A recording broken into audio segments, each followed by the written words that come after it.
এটি হাত চাপৰি সম্ভাষণ জনাব।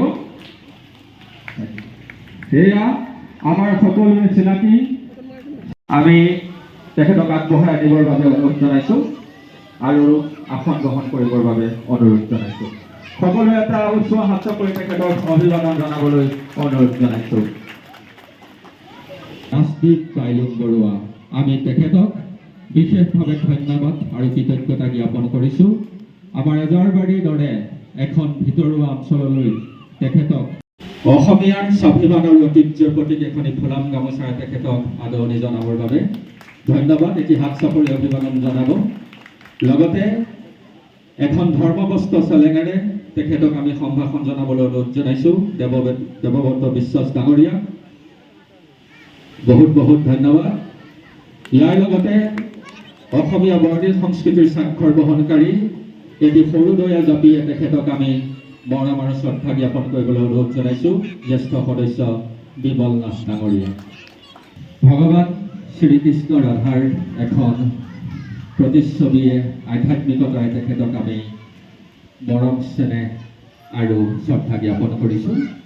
আমি ৰাজদীপ কাইলুং বৰুৱাদেৱৰ সুস্বাস্থ্য আৰু সুখ্যাতিৰে দীৰ্ঘায়ু কামনা কৰিছোঁ। আৰু এইবাৰ আমি আগবঢ়াব বিচৰা তেখেতলৈ এই ক্ষুদ্ৰ সম্বৰ্ধনা পত্ৰখনি আমাৰ স্বনামধন্য সাংবাদিক ৰাজদীপ কাইলুং বৰুৱাদেৱৰ কৰকমলেৰে তেখেতলৈ আগবঢ়াইছোঁ। এটি বিশাল হাত চাপৰি অভিবাদন জনাবলৈ অনুৰোধ জনাইছোঁ। আমি দুয়োগৰাকীৰে উজ্জ্বল ভৱিষ্যত তথা উত্তৰ গুৰুবস্ত্ৰ চেলেঙেৰে তেখেতক শ্ৰদ্ধা নিবেদন কৰিব অসীম মজুমদাৰ ডাঙৰীয়াই। ৰাজদীপ কাইলুং বৰুৱাদেৱৰ হাতেৰে কৰকমলেৰে তেখেতলৈ অৰ্পণ কৰি আদৰণি জনাইছোঁ। এটি হাত চাপৰি দিব। লগে লগে পুনৰ এটা হাত চাপৰি দিব আৰু এটা অসমীয়া সমৰ্থন জনাইছোঁ। আৰু আমি আজি সকলো উপস্থিত আছোঁ ইয়াত। খুব এটা সুন্দৰ মুহূৰ্ত।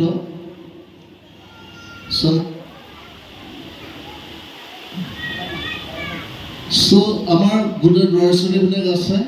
আমি এক নতুন প্ৰজন্ম পুনৰক্ষণ কৰিব লাগিব। পাৰিম নে নাই? একেবাৰে মাতে নাই, চব মোবাইলত ব্যস্ত। একো নাই, মই বেছি কথা নকওঁ। Thank you, I love you. এই সময়খিনি আচলতে গৰম বন্ধৰ সময়, আৰু এই গৰম বন্ধৰ সময়খিনিত আজি এজাৰবাৰীত এটা কাৰ্যসূচী লৈছে তেওঁলোকে, যে আবৃত্তি, বক্তৃতা, অভিনয়, যোগাসনক লৈ কণ কণ ছাত্ৰ ছাত্ৰীসকলৰ মাজত তেওঁলোকে কৰ্মশালা বা প্ৰশিক্ষণৰ দিহা কৰিছে।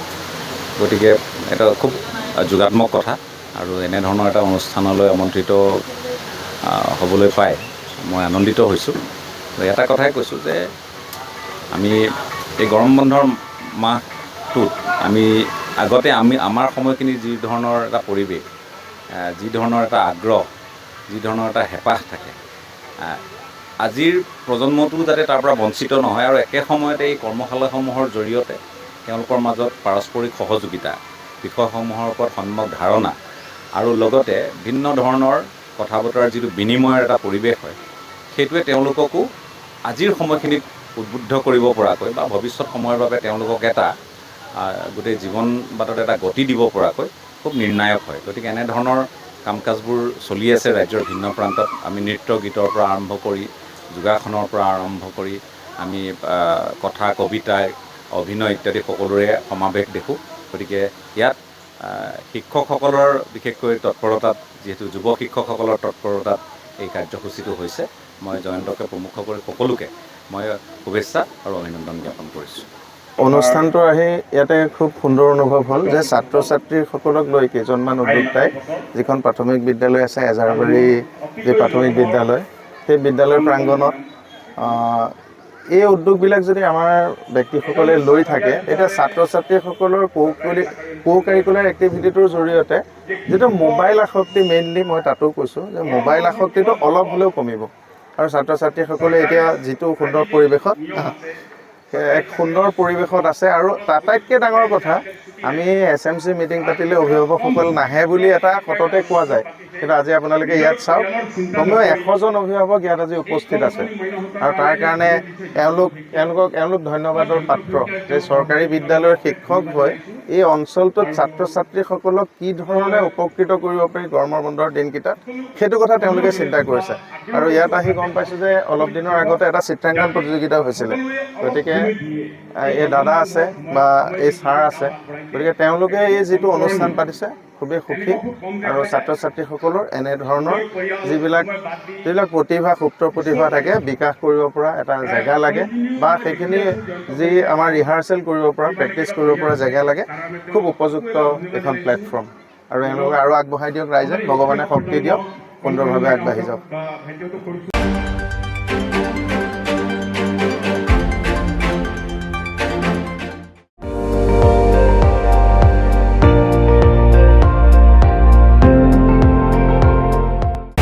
আপুনি চাই আছে ND24 সৰ্বশ্ৰেষ্ঠ নহয় সৰ্বোত্তমৰ দৌৰ